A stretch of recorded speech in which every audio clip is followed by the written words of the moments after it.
J'ai pas inventé la maquette, j'ai pas inventé le papier, j'ai pas inventé la miniature. Par contre, ce que j'ai vraiment mis au point, ce sont les techniques propres à cette échelle-là pour faire les maquettes. Ici, c'est, on peut le dire, ma maison de rêve.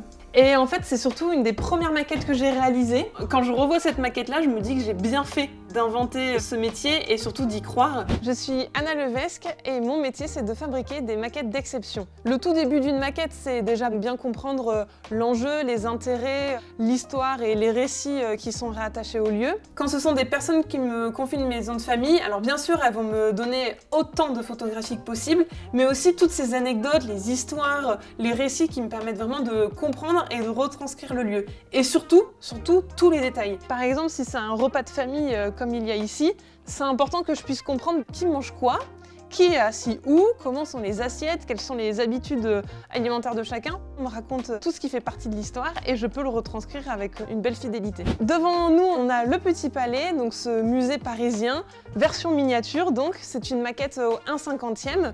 On est à la première phase, on va dire. S'il n'y a pas de magie, tout n'apparaît pas tout seul pendant la nuit. Déjà, rien que pour avoir la structure comme ça, c'est presque un mois de travail pour que tout coïncide, que le volume soit cohérent. Je suis en train de fabriquer la première colonne qui ira habiller la façade principale. Parce que les détails, c'est ce qui raconte tout. Ça raconte le style, l'origine. Et puis, c'est ce qui fait que ça ressemble à cette colonne-là. Et pas la colonne de l'Assemblée nationale. Elle rentre pile poil, et ça c'est exactement ce qu'on veut. Que ce soit exactement la bonne dimension.